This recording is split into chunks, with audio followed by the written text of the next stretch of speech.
السلام علیکم ورحمۃ اللہ وبرکاتہ۔ بسم اللہ الرحمن الرحیم، والصلاة والسلام علی رسولہ الکریم وعلی آلہ وصحبہ اجمعین، اما بعد۔ میرے بھائیوں اور بہنوں، دنیا میں انسان جب پیدا ہوتا ہے تو وہ بالکل جاہل ہوتا ہے۔ ان کو ذرا یہاں سے ہٹا پلیز۔ اللہ تعالیٰ فرماتے ہیں واللہ اخرجکم من بطون امہاتکم لا تعلمون شیئا، ہم تمہیں دنیا میں جب لے کر آئے تم کچھ بھی نہیں جانتے تھے، زیرو ہوتا ہے۔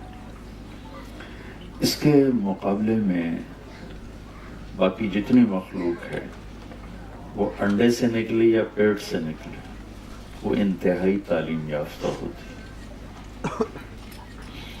اس کے لیے قرآن کی دوسری آیت، ہمارے لیے میں نے آیت پڑھ کے سنائی لا تعلمون شیئا، تم کچھ بھی نہیں جانتے تھے۔ باقی مخلوق کے لیے اللہ تعالیٰ نے آیت سنائی ربنا الذی اعطی کل شیء خلقہ ثم ہدی، رب وہ ہے جو پیدا کرتا ہے ہر شے کو، پھر اسے علم دیتا ہے، اسے ہدایت دیتا ہے۔ چیونٹی کتنی چھوٹی سی ہوتی، اس کا انڈا اس سے بھی چھوٹا ہوتا، اور اس کی پیدائش ایک اندھیر سوراخ میں ہوتی، لیکن اس کو لائن، اور صرف 1 سینٹی میٹر دیکھ سکتی، اس سے آگے وہ دیکھ نہیں سکتی۔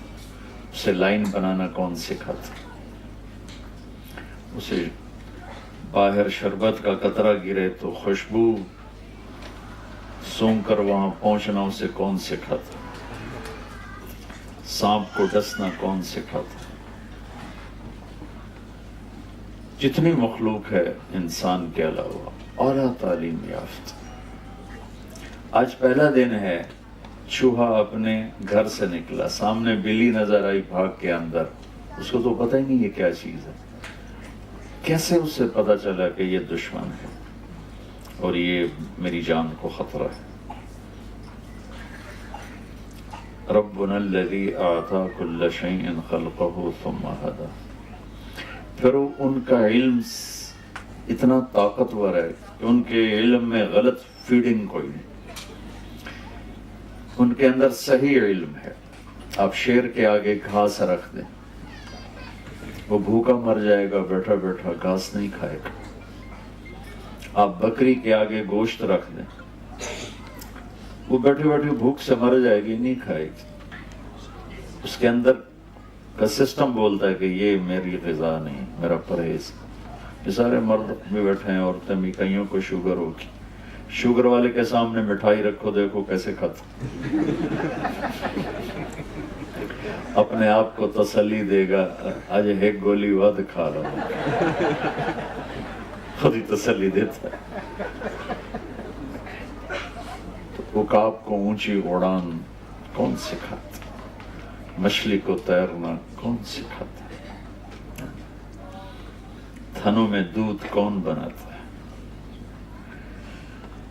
درخت بھی سمجھدار ہے کہ اپنے علم کے خلاف نہیں کرتے۔ کبھی آم پہ انگور نہیں نکلے، کبھی امرود پہ سیب نہیں نکلے، کریلے کا ذائقہ کبھی میٹھا نہیں ہوگا۔ تو یہ جو بے جان چیزیں ہیں، نباتات، ان کا علم بھی اتنا کامل ہے کہ اس کے خلاف نہیں کرتے۔ انسان جاہل پیدا ہوتا ہے اور پھر یہ علم ہوش میں آ کے لیتا ہے، اور اس کے سامنے 2 علم، اس کے اندر غلط بھی فیڈ ہوتا ہے، صحیح بھی فیڈ ہوتا ہے۔ باقی کسی بھی مخلوق میں غلط فیڈنگ نہیں ہو سکتی، جتنا مرضی آپ زور لگا لیں۔ ان کے اندر اللہ نے صحیح چپ فٹ کی، اس کے اندر غلط میسج جاتا ہی نہیں۔ انسان کے اندر غلط میسج بھی چلا جاتا ہے، صحیح میسج بھی چلا جاتا ہے، دونوں طرح کے۔ جب غلط جاتا ہے تو یہ غلط چلتا ہے، جب صحیح جاتا ہے تو یہ صحیح چلتا ہے۔ کہ اس کا پیپر ہو رہا ہے، ہم دنیا میں خود نہیں آئے، بھیجے گئے ہیں۔ کس نے بھیجا ہے؟ ان ربکم اللہ، تمہارا رب اللہ ہے۔ وہ کون ہے؟ الذی خلق السماوات والارض فی 6 ایام، وہ ہے جس نے 6 دن میں زمین آسمان بنائے. ثم استوى علی العرش، اور اس نے عرش پہ استوا کیا. اور کیا کرتا ہے؟ یغشی اللیل النہار، دن اور رات کا نظام چلاتا. اور کیا کرتا ہے؟ یولج اللیل فی النہار، راتوں کو لمبا کرنا شروع کر دیتا ہے، دن کو چھوٹا کرنا شروع کر دیتا ہے، جیسے اب شروع ہو چکا ہے. اور کیا کرتا ہے؟ وَيُولِجُ النَّهَارَ فِي اللَّيْلِ، وہ دن کو لمبا کرنا شروع کر دیتا ہے، رات کو چھوٹا کرنا شروع کر دیتا ہے. اور کیا کرتا ہے؟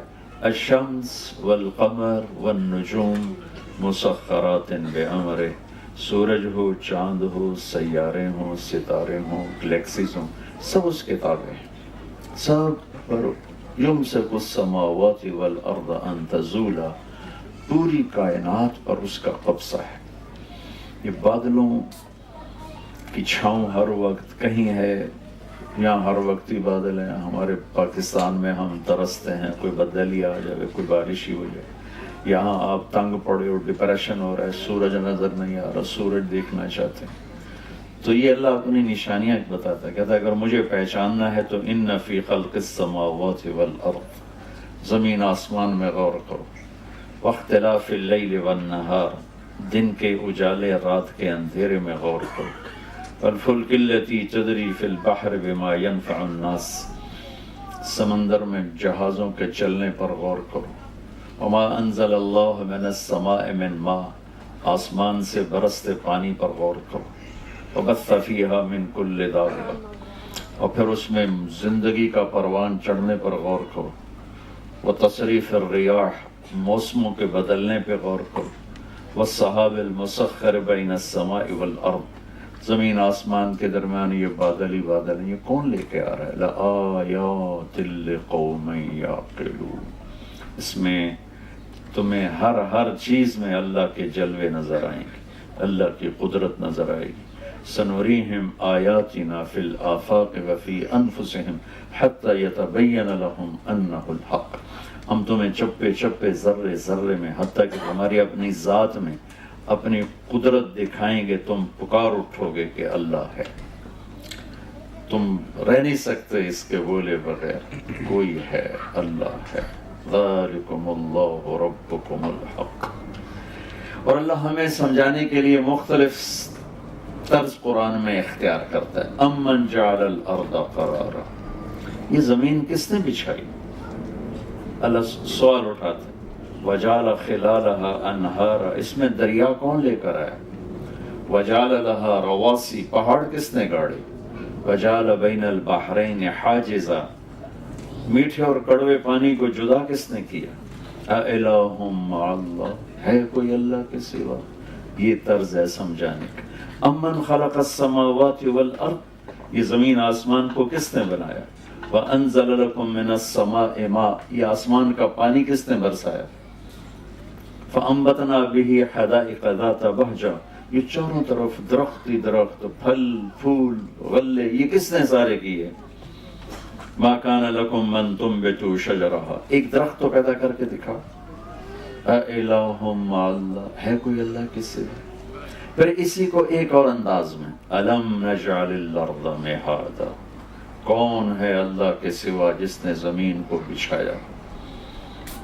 والجبال اوتادا، جس نے پہاڑوں کو گاڑا ہو. وخلقناکم ازواجا، جس نے تمہیں مرد عورت میں تقسیم کیا ہو. وجعلنا نومکم سباتا، جو نیند لے کر آیا ہو. وجعلنا اللیل لباسا، جو رات کو چادر بنا کے تمہارے اوپر تان دے اور رات کو لباس بنا دے. کون ہے؟ وجعلنا النہار معاشا، دن کو کاروبار کے لیے بنانے والا کون ہے؟ وبنینا فوقکم سبعا شدادا، اوپر 7 آسمان بنانے والا کون ہے؟ یہ سارے قرآن کے انداز ہیں جس سے اللہ تعالیٰ یہ ہمیں بتانا چاہتا ہے کہ تمہارا پیدا کرنے والا اللہ ہے، اور اس پیدائش کے پیچھے ایک مقصد ہے، وہ ہے لِيَبْلُوَكُمْ أَيُّكُمْ أَحْسَنُ عَمَلًا. ہم یہ دیکھیں گے کہ تم میں زیادہ خوبصورت عمل کر کے کون آتا ہے. انسان کے اندر حسن کی طلب ہوتی، یہ گاڑیاں جو آج کھڑی ہیں آج سے 50 سال پہلے تو ایسے نہیں تھی، جو گھر آج بن رہے ہیں آج سے 50 سال پہلے ایسے نہیں تھے، جو لباس آج بن رہے ہیں آج سے 50 سال پہلے ایسے نہیں تھے، کہ انسان خوبصورتی کے پیچھے دوڑتا ہے، تو اللہ نے اسی کو سٹیٹس بنا دیا، ایکم احسن عملا، ہم دیکھیں گے تم میں زیادہ خوبصورت عمل کون کرتا ہے۔ یہ پیپر ہو رہا ہے، عمل بھی کرنا ہے خوبصورت بھی کرنا ہے، لیکن زیادہ نمبر وہ لے گا جس کا عمل خوبصورت ہوگا چاہے تھوڑا ہوگا، اور جس کا زیادہ ہو لیکن حسن نہیں ہے۔ تو میں اس کو واضح کرنے کے لیے ایک واقعہ سناتا ہوں۔ تبوک کے موقع پر آپ نے فنڈنگ کی، روم سے لڑائی تھی، 30,000 کا لشکر تھا، تو بہت زیادہ مشکل وقت تھا، تو آپ نے کہا فنڈ جمع کرو۔ تو عمر رضی اللہ تعالیٰ عنہ ہمیشہ کوشش کیا کرتے تھے کہ میں ابو بکر سے کسی طرح آگے نکل جاؤں، وہ موقع ہی نہیں بنتا تھا۔ ان دنوں ابو بکر غریب تھے اور عمر مالدار تھے، تو عمر کے جی میں آیا کہ آج کا دن ہے میں ابو بکر کو پیچھے چھوڑ سکتا ہوں، ورنہ نہ اس سے پہلے ہوا نہ بعد میں ہوگا۔ تو انہوں نے اپنے مال کا 2 حصے کیے، آدھا لے کر آئے آدھا چھوڑ کے۔ ابو بکر رضی اللہ تعالیٰ عنہ فقیر تھے، وہ سارا اکٹھا کر کے ایک پوٹلی لے کر آئے۔ اب دونوں کیا کہ جو چیریٹی ہے سامنے پڑی ہوئی، ابو بکر اتنا ہے، عمر اتنا ہے، لیکن جو حسن ابو بکر کے مال میں ہے وہ عمر کے مال میں نہیں، کہ ابو بکر تو جھاڑو پھیر کے لے آئے اور عمر آدھا کر کے لائے۔ تو یہاں سوال یہ بنتا ہے عمر کتنا لائے ہو؟ وہ کہتے 10,000۔ ابو بکر تم کتنا لائے ہو؟ وہ کہتے 1,000۔ تو ابو بکر کی ہار تھی، عمر کی جیت تھی۔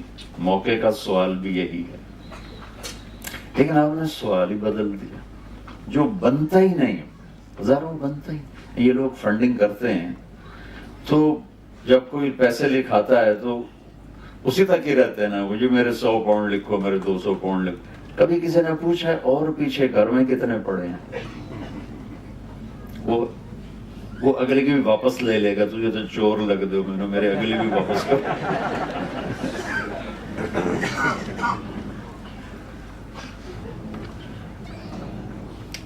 تو میں قربان جاؤں اپنے نبی پر، اور اللہ تعالیٰ بھی ابو بکر کو جتلانا چاہتے ہیں، چونکہ پیپر جو ہو رہا ہے وہ زیادہ کا نہیں ہو رہا، خوبصورتی کا ہو رہا ہے۔ کون زیادہ خوبصورت کام کر کے آئے گا؟ تیز تیز پڑھی ہوئی 10 رکعت سے 2 رکعت اچھی طرح پڑھی ہوئی اللہ کو زیادہ پیاری لگتی۔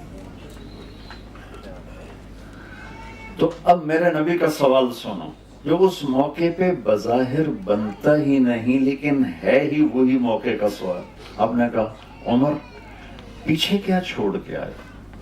ما ترکت لأہلک یا ما خلفت۔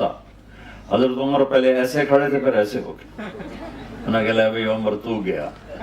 اس سوال سے ہی سمجھ گئے کہ عمر تو ہار گیا۔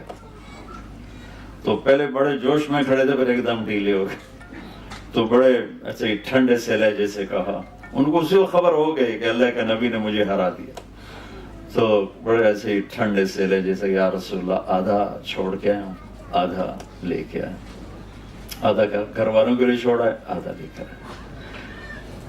ابو بکر ما خلفت ما ترکت لأہلک، تو کتنا چھوڑ کے آئے؟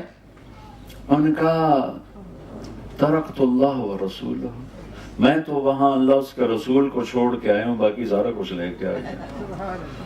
تو اب ابو بکر کا اتنا تھا وہ اتنا ہو گیا، اور عمر کا اتنا تھا وہ اتنا ہو گیا۔ تو عمر کہنے لگے ابو بکر لن اسبقک ابدا، میں تجھ سے آگے کبھی نہیں نکل سکتا۔ تو میرے بھائی بہنوں، لندن میں ہو یا مدینہ میں ہو، ہم پیپر دے رہے ہیں، ٹیسٹ دے رہے ہیں، اور کامیاب وہ ہوگا جس سے اللہ راضی ہو جائے، اور ناکام وہ ہوگا جس سے اللہ ناراض ہوگا۔ اللہ نے دونوں طاقتیں چلا دی ہیں، اور کامیاب کون ہے کہ ناکام کون ہے، اس مضمون کو قرآن نے جس طاقت سے بیان کیا اور کسی چیز کو بیان، حتیٰ کہ توحید اور رسالت پر بھی اتنا زوردار کلام نہیں آیا جتنا اس چھوٹے سے مفہوم پر آیا ہے۔ کامیاب کسے کہتے ہیں، ناکام کسے کہتے ہیں؟ کیونکہ آپ ایک مادی جہان میں، بلکہ ہم سب ایک ایسے جہان میں ہیں جہاں نہ انسانیت کی کوئی قدر رہ گئی ہے نہ صفات، کہ ہر ایک کو پیسے پہ تولا جا رہا ہے، ڈگریوں پہ پرکھا جا رہا ہے، وہ انسان ہے یا گدھا ہے یہ کوئی میٹر نہیں ہے۔ ایسے کہ واقعہ یاد آ گیا، ہم جب کوئی رشتے آنے شروع ہوتے ہیں تو تاجر ہوتے ہیں تو پوچھتے ہیں لڑکے کا بزنس کیا ہے، اور جو جابین ہوتے ہیں وہ کہتے ہیں لڑکے کی جاب کیا ہے، جو ہمارے جیسے زمیندار گھرانے والے ہوتے ہیں وہ کہتے ہیں زمین کتنی۔ کبھی کوئی نہیں پوچھتا وہ خود کیسا ہے، انسان ہے یا کھوتا ہے جس کو میں لڑکی دینے جا رہا ہوں، وہ بندے کا پتر بھی ہے کہ نہیں؟ تو ہمارے ایک فیملی میں رشتہ ہو رہا تھا، وہ بچی انتہائی نیک تہجد گزار، میری اپنی فیملی، تو ہماری فیملی کا بیک گراؤنڈ ذمہ دار ہے، تو میں نے ان کی خالہ سے پوچھا، وہ سب کی خالہ تھی، میں کہا ماسی چھوڑ کے ہو جائے لڑکا کیسا ہے، میں نے اپنی زبان میں کہا ماسی چھوڑ کے ہو جائے، اب ماسی کا جواب سنو، پترو دے 14 مربن۔ میں نے کیا کہا تھا، لڑکا کیسا ہے؟ اس نے کیا کہا، بیٹا اس کے 14 مربع ہیں۔ ہمارے ماحول کے مطابق اس نے جب میں نے دوبارہ پوچھا، میں نے کہا ماسی چھوڑ کے ہو جائے لڑکا کی ہو جائے، لڑکا کیسا؟ کہنے لگی پتر وہ دے 14 مربع ہیں۔ میں نے تیسری دفعہ ماسی میں زمین نہیں پوچھتا پیا، میں اس دا پوچھتا پیا بھی وہ کی ہو جائے کہ پتر دسیا تو ہے وہ دے 14 مربع۔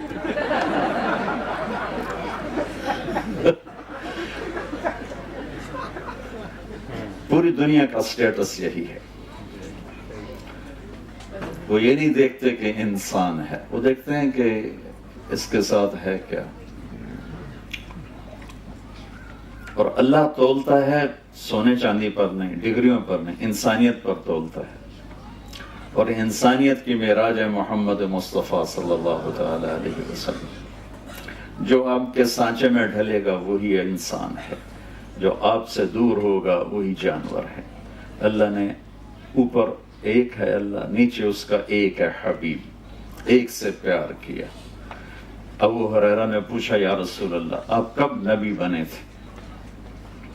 تو اس کا سادہ جواب تو 40 سال کی عمر، اور کیلکولیٹڈ جو میں آپ کو حساب کر کے بتا رہا ہوں، 40 سال 6 مہینے 10 دن، اور یہ 40 سال 6 ماہ 10 دن ہیں، یہ محرم صفر عربی مہینوں کے لحاظ سے، جنوری فروری کے لحاظ سے نہیں۔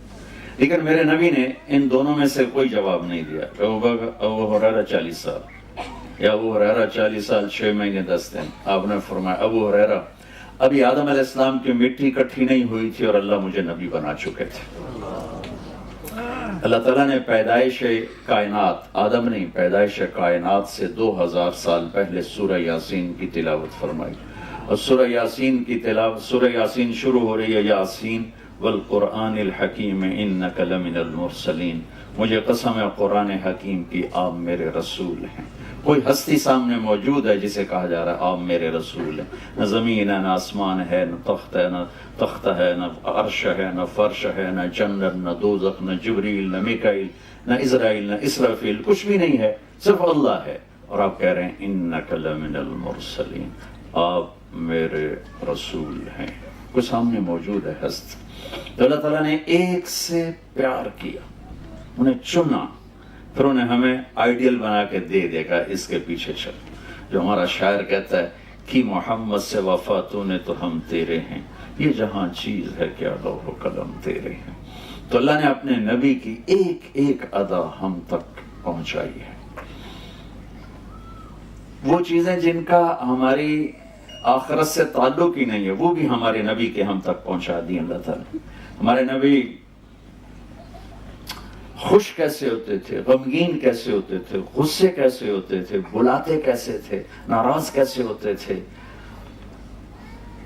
خطاب کیسے فرماتے تھے، بیٹھنے کا انداز کیا تھا، کھانے میں کیا پسند تھا، سوتے کیسے تھے، یہ چیزیں بھی ہم تک ہمارے اللہ نے پہنچائیں۔ میں آپ کو مثال کے طور پر واضح کرنے کے لیے، جب ہمارے نبی غمگین ہوتے تھے تو یوں بیٹھتے تھے، یہ ہمارے نبی کے غم کی نشانی، یہ بیٹھنا ایک نشانی تھا کہ آپ اداس بیٹھے ہوئے۔ جب آپ خوش ہوتے تھے تو یہاں سے نور نکلتا تھا، پہلے بھی نور تھا اور زیادہ ہو جاتا تھا۔ جب آپ غصے میں ہوتے تھے تو یہاں ایک وین تھی جو ایسے ایسے ایسے ایسے ٹپ ٹپ ٹپ ٹپ کرنے لگتی تھی، حرکت کرنے لگتی تھی، اس طرح اس طرح اس طرح سے۔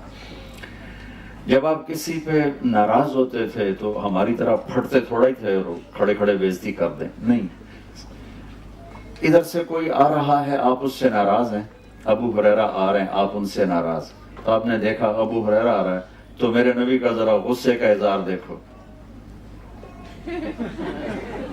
بس یہ میرے نبی کی بڑی ناراضگی ہے، سبحان اللہ۔ ہم تو جب تک 100 گالی نہ نکالیں گزارا نہیں ہوتا۔ ادھر سے انس آ رہے ہیں آپ ان پہ ناراض ہیں تو آپ نے ان کو دیکھا انس آ رہا ہے تو آپ چپ کر کے یوں فرما لیتے، یہ میرے نبی کا غصہ تھا، سبحان اللہ۔ جب آپ کسی کو بلاتے تھے ایسے نہیں کرتے تھے بلکہ ایسے کرتے تھے، پورے ہاتھ کا اشارہ کرتے تھے، انگلی کا اشارہ نہیں کرتے تھے۔ جب مجلس میں بیٹھتے تھے تو پاؤں نہیں پھیلاتے تھے، جتنی لمبی مجلس ہو آپ چوکڑی مار کے بیٹھتے تھے۔ اتحیات کی شکل صرف نماز میں ہوتی تھی، باقی آپ کے بیٹھنے کا یہ انداز تھا۔ اور جب آپ گفتگو فرماتے تھے تو دوران گفتگو یہ ہاتھ اور یہ انگوٹھا، یہ حد، اس کو آپس میں ٹکراتے رہتے تھے۔ یہ آپ کی باڈی کی حرکت تھی جو بغیر ارادے کے کوئی کچھ کرتا ہے، کوئی کچھ کوئی ایسے ایسے کرتا ہے، کوئی یوں یوں کرتا ہے، تو میرے نبی کی یہ غیر ارادی حرکت تھی، یہ ہتھیلی یہ انگوٹھا، باتیں بھی ہو رہی اور یوں بھی فرما رہے، بے ساختہ بغیر ارادے کے۔ آپ کو کوئی ادھر سے بلاتا، نبی احمد انس صاحب مجھے کہیں طارق جمیل صاحب، تو میں کہوں گا جی، اس سے زیادہ میری اوقات نہیں۔ ادھر سے کوئی بلائے گا طارق جمیل صاحب، میں کہوں گا جی، لیکن میں قربان جاؤں ان لوگوں پہ جنہوں نے میرے نبی کی ہر ادا ہم تک پہنچائی، اور آج میں 1440 سال بعد آپ کی اتنی چھوٹی چھوٹی باتیں آپ کو بتا رہا ہوں۔ آپ کو ادھر سے کوئی بولا تھا یا رسول اللہ تو آپ یوں نہیں کرتے تھے، آپ یوں کرتے تھے، جی، پورا سینہ دیتے تھے۔ ادھر سے کوئی بولا تھا یا رسول اللہ تو آپ یوں نہیں کرتے تھے، آپ یوں کرتے تھے، جی، فل توجہ۔ ادھر سے کوئی بولا تھا یا رسول اللہ، کتنا مشکل کام، یہ تو ماں نہیں کرتی بچے کے لیے، اب یوں کرتے، جی، پوری توجہ دیتے تھے، اپنا چہرہ اس کے اوپر فکس کر دیتے تھے، آنکھوں میں آنکھیں ڈال کے۔ توجہ فرمائیں کہ چہرہ میری طرف پھر، اس موبائل نے ہمیں تباہ کر دیا، ماؤں نے اپنی اولاد برباد کر دی، موبائل دیکھے جا رہی بچے سے بات کر رہی، اس کو نہیں پتا کہ کتنا وہ ہرٹ ہو رہا ہے۔ بولو بولو، سن کیا کر، بکواس نہ کر، چپ کر، یہ ڈرامہ لگا ہوا، چپ کر، مار دیا بچے کو۔ بیوی کا اپنا موبائل ہے، صاحب کا اپنا موبائل ہے، بچوں کے اپنے، ایک چھت کے نیچے سب بیٹھے ہیں بوتل بند، آپس میں کوئی بات نہیں ہو رہی ہے۔ جب یہ نہیں تھے تو ہماری آپس میں باتیں ہوتی تھی، اب آپس کی باتیں ختم ہو گئی، ایک ہاتھ میں 7 بر اعظم آ گئے، لیکن ایک چھت میں بہن بھائی جدا ہو گئے، خامند بیوی جدا ہو گئے۔ میرے نبی نے گھر کی زندگی سمجھائی، تو ہم نے کہا جب کوئی تمہیں پکارے تو پوری توجہ دو۔ توجہ عربی کا لفظ ہے، اس کا مطلب ہے کہ یہ جو تیرا بوتھا ہے نا میری طرف کر۔ خود موبائل دیکھ رہا ہے اور بیٹے سے بات کر رہا، مار دیا ہے اس چیز نے۔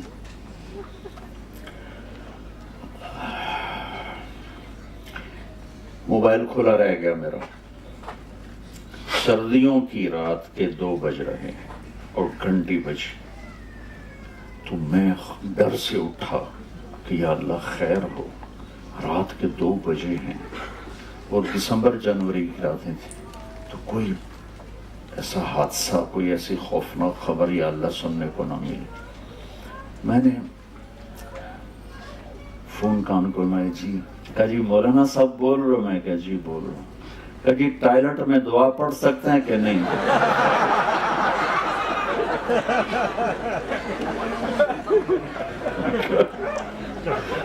فٹے منہ تیرا وہ پہلے گھڑی ویک میں ٹائم کی ہویا ہے، اور بدبخت یہ بات انہیں مجھے رات کے 2 بجے اٹھا کے پوچھنی تھی کہ ٹائلٹ میں دعا پڑھ سکتے ہیں کہ نہیں۔ اس نے ہمارے اخلاق بگاڑ دی۔ میرے نبی عزت دیتے تھے، عزت دیتے تھے، پوری ایک زندگی دے کر گئے ہیں۔ اور جب آپ یعنی چھوٹی سی بات ہے، گرمیوں میں باہر سوتے ہیں، سردیوں میں اندر سوتے ہیں، ٹھیک ہے؟ جب مرضی، کوئی گرمی لگی تو باہر بستر بچھا لیا، سردی لگی تو اندر بچھا لیا۔ لیکن میں قربان جاؤں صحابہ پر کہ کتنی باریک اور چھوٹی سی بات ہے، جب سردیاں گرمی میں کنورٹ ہوتی ہیں اور آپ حکم دیتے کہ میرا بستر باہر بچھایا جائے تو وہ جمعہ کی رات ہوتی تھی، اور جب گرمیاں ٹھنڈک میں بدلتی اور آپ فرماتے میرا بستر اندر بچھایا جائے تو وہ جمعہ کی رات ہوتی تھی۔ اتنی چھوٹی چھوٹی بات بھی ہم تک پہنچی۔ آپ کو اجوا کھجور پسند تھی، برنی کھجور پسند تھی، دودھ میں تھوڑا پانی ملا کے پیتے تھے، کتنی چھوٹی چھوٹی بات ہے۔ دودھ کے ساتھ گوشت نہیں کھاتے تھے، گوشت کے ساتھ دودھ نہیں کھاتے پیتے تھے، تازہ کھانا کھاتے تھے، کبھی باسی نہیں کھایا۔ ماشاءاللہ تھوڑے تھے ہفتے ہفتے فریج جنج پہ ہوتے، گرم کرو تو کھاؤ، گرم کرو تو کھاؤ۔ میرے نبی تازہ کھاتے تھے، یا فاقہ یا تازہ۔ صرف ایک زندگی میں ایک دفعہ باسی روٹی کھائی، حضرت ام ہانی کے گھر جب آپ آئے تھے حج کے موقع پر، اس وقت ان کی دلداری میں آپ نے 2-4 لقمے لے لیے، ورنہ یا آپ تازہ کھاتے تھے یا فاقہ فرماتے تھے۔ جس کھانے پر رات گزر جاتی تھی اس سے نہیں کھاتے تھے۔ ہم تو 8 دن کے ماشاءاللہ چل رہے ہوتے ہیں پکوان۔ میں آپ کو کتنے نبی کی وہ جو آپ نے کبھی زندگی میں سنی نہیں ہوں گی، اور ان کا ہماری جنت دوزخ سے بھی تعلق نہیں ہے، لیکن میں صرف ایک ذہن سازی یہ کر رہا ہوں کہ میرے نبی کی زندگی کی ہر شے محفوظ ہے، ہر شے محفوظ ہے۔ اپنے نبی کی زندگی کو سیکھیں۔ اگر کامیابی دنیا سے، اللہ کی قسم اگر اللہ راضی ہے تو موت سے خوبصورت کوئی پیغام نہیں ہے، اور اگر اللہ ناراض ہے تو موت سے خوفناک کوئی پیغام نہیں۔ مالک کے راضی ہونے پر موت چھٹی ہے۔ آپ کا ویکنڈ پہ کتنے خوشی ہوتی، جمعے کو کیسے خوشی ہو رہی تھی کہ اب چھٹی ہو گئی، آج 2 دن کی چھٹی ہو گئی۔ اللہ کی قسم اگر اللہ راضی ہے تو موت ویکنڈ آ گیا، اور اگر اللہ ناراض ہے تو پھر قید خانہ آ گیا۔ تو چھٹی ایک خوشی لے کر آتی ہے۔ مسلمان مرد عورت کے لیے موت چھٹی ہے، خوشی لے کر آتی ہے۔ تو اللہ نے اپنے محبوب کو، آپ کی زندگی کی ہر ادا کو ایسے سیمپل بنا کر رکھا تھا۔ میں آپ کو اپنے نبی کا حلیہ ایک حدیث سے بتاتا ہوں۔ آپ سفر میں تھے تو رابغ، جب آپ ہجرت پہ جا رہے تھے، ایک بڑی عورت کے خیمے پر رکے تھوڑی دیر۔ جب آپ تشریف لے گئے تو اس کا خامد آیا تو پوچھا وہ کون آیا تھا، یہاں کوئی لگتا ہے کوئی آیا تو اس نے چند الفاظ میں ہمارے نبی کا حلیہ بیان کیا کہ میں نے کیا دیکھا، یہ اس نے بیان کیا۔ تو کہنے لگی رأیت رجلا ظاہر الوضاء ابلج الوجه حسن الخلق لم تعبه فجلة ولم تزر به سعلة وصيم قصيم في عينيه دعج في أشفاره وطف في صوته سحر في لحيته كثافة في عنقه سطع أزج أقرن أكح الأحور إن تكلم علاه البهاء وإن سكت علاه الوقار. آپ کو ترجمہ تو سمجھ میں نہیں ہے، لیکن ردم سمجھ میں ہے کہ نہیں ہے؟ کیا موسیقی ہے، الفاظ میں کیا موسیقی ہے، کیا ردم ہے، کیا نغمہ ہے. وہ کہنے لگی اپنے خامن سے کہ میرے آقا میں کیا بتاؤں، مجھے یوں لگا، میں نے ایک شخص دیکھا، مجھے یوں لگا جیسے 14ویں کا چاند کپڑے پہن کے زمین پہ اتر آیا. مجھے ایسے لگا کہ چاند ہی انسانی شکل میں ڈھل کے زمین پہ اتر آیا ہو. ایسا حسن و جمال تھا کہ آنکھ دیکھنے سے تھکتی نہیں تھی. وسیم، جس کو دیکھ کے جینا بھرے اسے وسیم کہتے ہیں. اور وہ دنیا میں ایک ہی آئے ہیں، وہ ہیں میرے آپ کے نبی. وسیم، جتنا دیکھو دیکھنے کا شوق بڑھے. حسین سے حسین چیز مل جانے کے بعد ختم، اس کا قیمت ختم، حسن ختم، کشش ختم. وسیم کسے کہتے ہیں؟ جس کو زندگی بھر بھی دیکھتے رہو تو جینا بھرے، وہ صرف ایک آئے، وہ ہے محمد مصطفیٰ صلی اللہ علیہ وسلم. حسین، قسیم کسے کہیں؟ جس کو جدھر سے دیکھو ادھر سے خوبصورت نظر آئے. ہر جسم کا حصہ جن کا حسن و جمال سے بھرپور ہو اسے قسیم کہتے. خوبصورت آنکھ تھی، پلکیں بڑی گول تھی، یہاں بال نہیں تھی، ماتھا بڑا روشن تھا، داڑھی بڑی خوبصورت تھی، دانت بڑے نورانی تھے. آپ کے دانتوں کے بارے میں آتا ہے جب آپ مسکراتے تھے تو آپ کے دانتوں سے نور نکل کے باہر نظر آتا تھا، ایسے شعاع کی طرح نظر آتا. بلکہ آپ کا چہرہ ہی ایسا نورانی تھا. حضرت عائشہ رضی اللہ تعالیٰ نے اپنے گھر میں کپڑا سی رہی تھی، سوئی گر گئی، چھوٹی سی سوئی، اندھیر کمرہ، نظر نہیں آ رہی، ویسے ٹٹول رہی تھی. اتنے میں ہمارے نبی کمرے میں انٹر ہوئے. آپ کے چہرے کے شعاع سے سوئی چمکنے لگی.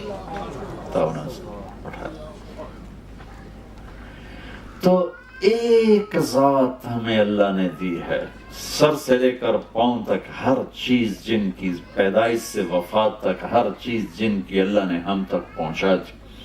ان کا نسل نامہ، ان کا نسب نامہ جسے ہم اپنی زبان میں پیڑھی کہتے ہیں، باپ دادے پردادے نہ بھی ہوں. ایک دفعہ ہمارے چچا نے نام نکلوائے ہمارے بزرگوں کے جو انگریزوں کے دور کے رجسٹر تھے، اس میں سے 16 نام نکلے. 16، اس سے اوپر ہندو ہوں گے یا سکھ ہوں گے جو بھی تھے، تو 16 نام نکلے. تو میں نے وہ 16، وہ میرے بھائی نے ان کو فریم کروا کے، میں نے ان کو کئی دفعہ پڑھا کہ میں یاد کروں اپنے بزرگوں کا نام، مجھے یاد نہیں ہوئے. میرے نبی کے باپ عبداللہ سے آدم تک 80 نام ہیں. وہ میں ہر روز سناتا ہوں، ساری دنیا کو سنا چکا ہوں کہ میرے نبی کی پیڑھی، میرے نبی کا نسب پوری کائنات میں سب سے اعلیٰ ہے، سب سے افضل ہے. آپ نے فرمایا میرے والدین میں سے آدم سے لے کر عبداللہ تک کسی سے بدکاری نہیں ہوئی، کسی سے زنا نہیں ہوا، سب پاک دامن ہیں. اور جس باپ کی پشت میں آپ کا نور ہوتا اس باپ کا ماتھا روشن ہو جاتا تھا یا نور نظر آتا تھا. حضرت ہاشم بازار سے گزر رہے تھے، ایک یہودی عورت کی نظر پڑی. کہنے لگے ہاشم جو لینا ہے لے لو، ایک رات میرے ساتھ گزار. تو انہوں نے فرمایا میں عزت دار آدمی ہوں، تو مجھے گناہ کی دعوت دیتی. وہاں ان کی شادی ہوگی حضرت سلمہ سے. چند دن گزرے تو وہ مدینے کے بازار میں تھے، تو وہ عورت آگے سے آ رہی تھی. تو ہاشم نے ان کو روک لیا اور فرمایا کہ مجھے تم گناہ کی دعوت دے رہی تھی، شادی کر لو. تو اس نے یوں دیکھا، پھر کہنے لگی ہاشم مجھے غلط نہ سمجھنا، میں عزت دار پاک دامن عورت، میں بازاری عورت نہیں ہوں. تیرے ماتھے پر آخری نبی کا نور تھا، میرے جی میں ہے کہ وہ میرے پاس آ جائے، لیکن وہ سلمہ کا نصیب تھا وہ لے کے، اب مجھے کوئی حاجت نہیں ہے. تو میرے نبی کی نسل عبداللہ سے، محمد بن عبداللہ بن عبد المطلب بن ہاشم بن عبد مناف بن قصی بن کلاب بن مرہ بن کعب بن لوی بن غالب بن فہر بن مالک بن نضر بن کنانہ بن خزیمہ بن مدرک بن الیاس بن مضر بن نزار بن معد بن عدنان بن اود بن حمیسہ بن سلامان بن عوز بن بوز بن قموال بن ابی بن عوام بن ناشد بن حزا بن بلداس بن يدلاف بن طابخ بن جاحم بن ناحش بن ماقي بن عيفي بن عبقر بن عبيد بن الدعاء بن حمدان بن سنبر بن يثربي بن يحزن بن يلحن بن إرعوى بن عيدي بن زيشان بن عيسر بن أقناد بن إيهام بن مقصر بن ناحر بن زار بن سمي بن مزي بن عوض بن عرام بن قيدار بن إسماعيل بن إبراهيم بن آذر بن ناحور بن سروج بن فائد بن أرفخشاد بن سام بن نوح بن لامك بن ماتوشال بن إدريس بن يرد بن ملهلئيل بن قينان بن آنوش بن شيس وبن آدم علیہ الصلوۃ والسلام۔ میرے بھائی بہنوں، جہاں رہنا ہے رہو، اپنے نبی کی زندگی کو سیکھ کے رہو۔ میں گھنٹے سوا گھنٹے میں آپ کو کیا عرض کروں گا، آپ کو سارے قرآن کا خلاصہ بتا رہا ہوں کہ دنیا اور آخرت کی کامیابی چاہیے تو اپنے نبی کی زندگی، اپنے نبی کی زندگی، اپنے نبی کی زندگی۔ اب فیملیز بیٹھی ہیں، میں تھوڑا سا اپنے نبی کی زندگی کا فیملی والا رخ آپ کو بتاتا ہوں۔ فرائض چند ہیں، 5 نمازیں ہیں، 30 روزے ہیں، سال کے بعد زکوٰۃ ہے 1 دفعہ وہ مالدار کے لیے، اور زندگی میں 1 دفعہ حج ہے مالدار کے لیے، اور صحت مند، مالدار پلس صحت مند۔ بیمار ہے تو معاف ہو جائے گا، صحت مند بھی ہو مالدار بھی ہو تو حج فرض، اور زکوٰۃ پیسے والے پر فرض ہے۔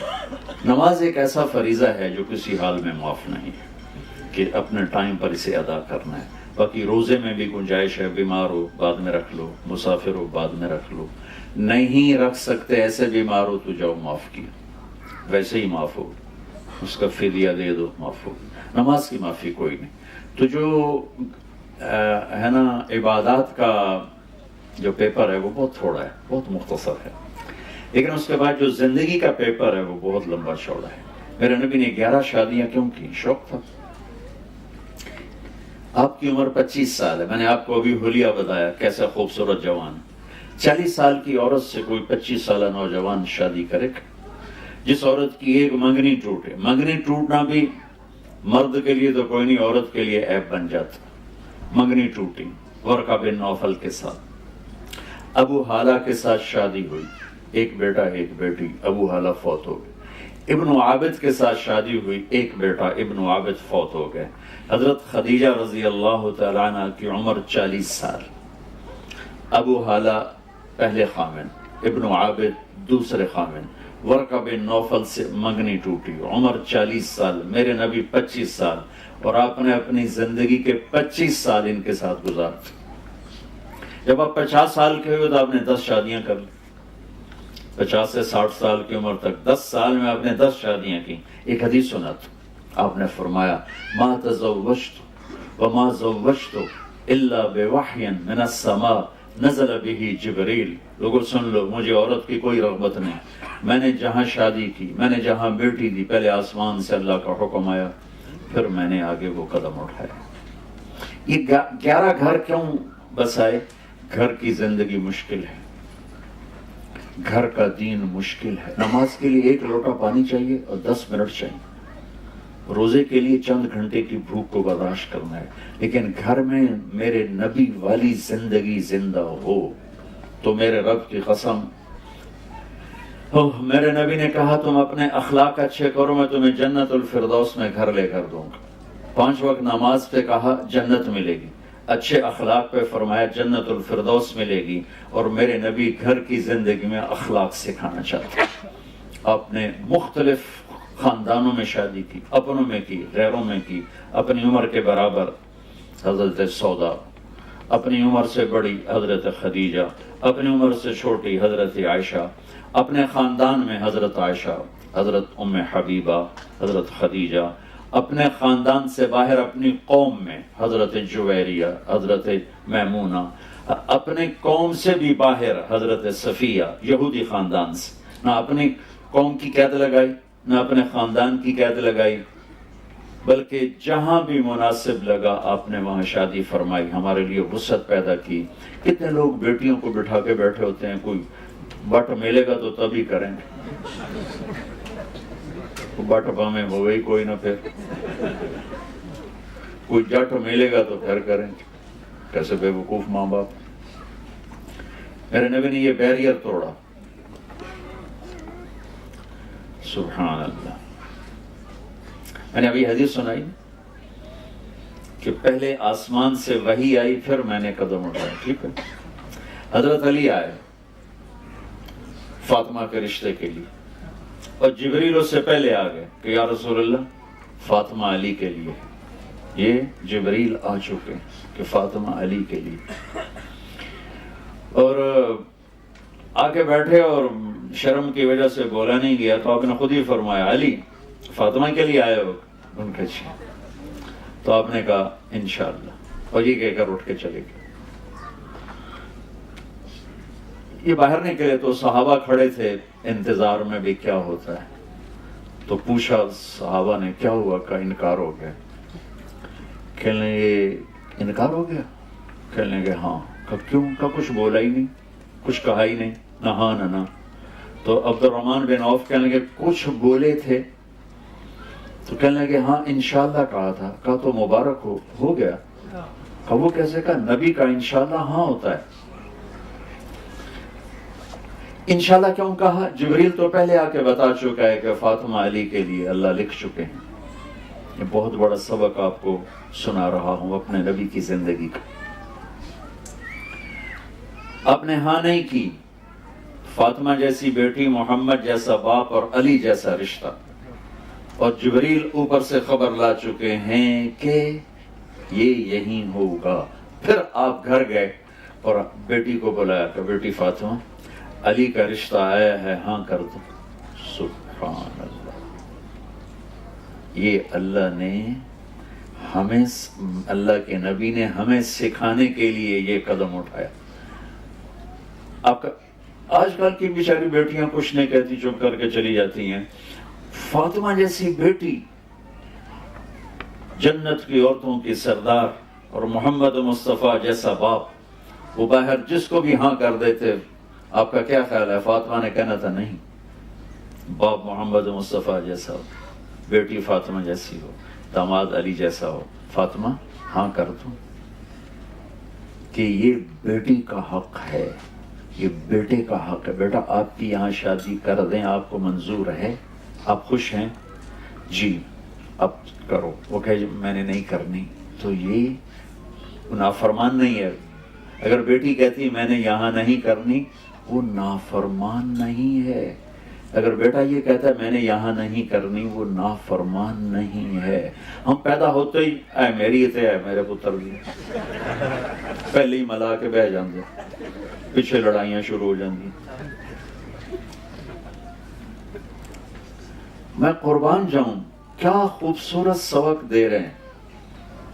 ہم اپنی بچیوں کو اٹھاتے ہیں، شادی کرتے ہیں، لیکن ہمارے ملک، مجھے یہاں کا نہیں پتا کیا معاشرت، ہمارے ملک میں بچیوں سے نہیں پوچھا جاتا، صرف ان کو خبر دی جاتی اسی طرح اتنے رشتہ کر دیتا. وہ جانور ہے، انسان ہے، وحشی ہے، بدماش ہے، بس اب ہم نے یہی کر دیا ہے. ہماری عزت کا سوال ہے. یہ ماں باپ اپنی ایک جھوٹی عزت کا بت بناتے ہیں، پھر اس کی پوجا کرتے اپنی اولاد کو ذبح کر دیتے. تو یہ میرے نبی کی زندگی کی کیا خوبصورت ادا ہے. جب حضرت فاطمہ نے ہاں کی تو آپ فوراً باہر نکلی. ہم نے کہا علی بلاؤ. علی آ گئے. لوگوں کو اکٹھا کرو.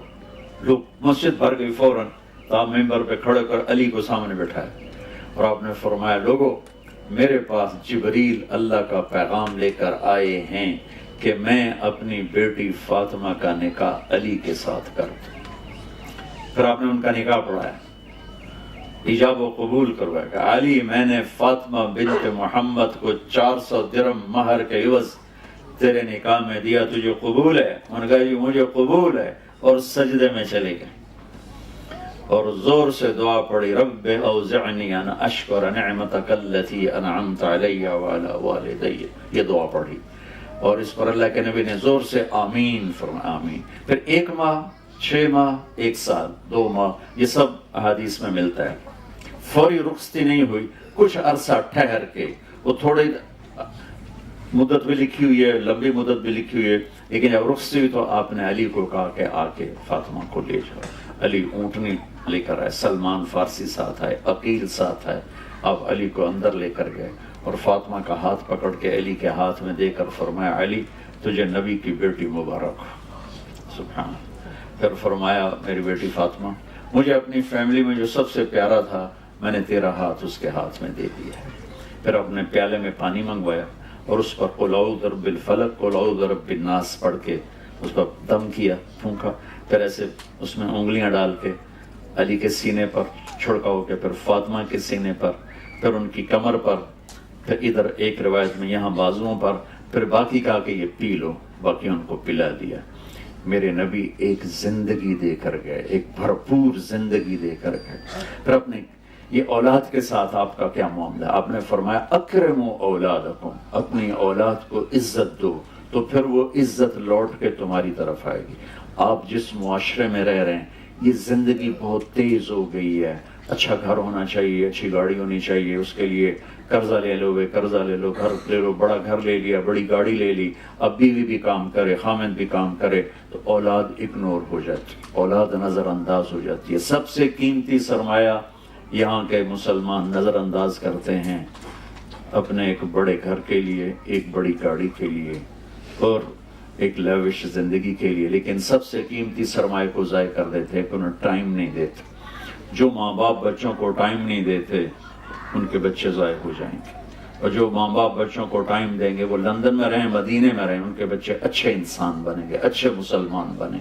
میرے نبی نصیحت نہیں کر، آپ حیران ہوں گے 7 سال کی عمر حضرت حسن کی تھی جب ان کا انتقال ہوا ہمارے نبی کا، 6 سال حضرت حسین، 7 سال میں حسن حسین کو ایک نصیحت نہیں کی، صرف پیار دی، گود دی، گود میں بٹھاتے، سینے پہ لٹاتے، کمر پہ بٹھاتے، کندھوں پہ بٹھاتے، پیار کرتے، ان کے ماتھے کو چومتے، ان کے چہرے کو چومتے، ان کی پشت کو چومتے، اور ان کے لیے یوں ایسے گھوڑا بن جاتے، گھر میں آتے نا ایسے ہو جاتے اور کہتے آؤ میرے اوپر چڑھ جاؤ، تو وہ دونوں کو اپنے اوپر بٹھا کر نا کمرے میں چکر لگاتے، یوں پورے یوں چکر لگاتے، اور پھر یوں کر کے کہتے تمہارا اونٹ کیسا ہے، کیف مطیتکما، اور اونٹ کیسا ہے، پھر ان دونوں کو اتار دیتے۔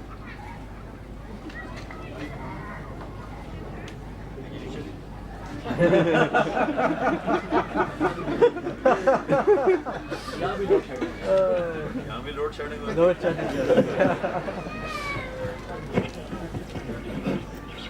ان دونوں کو اتار دیتے۔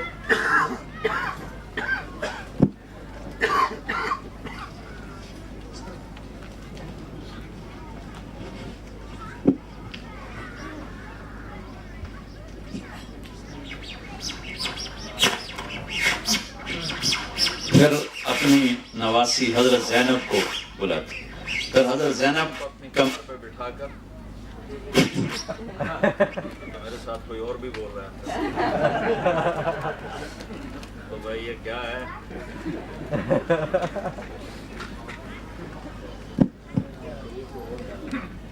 اتنے بڑے نبی اتنی بڑی مصروفیت اور ٹائم نکال رہے ہیں بچوں کے لیے، پھر ان کو چکر لگوا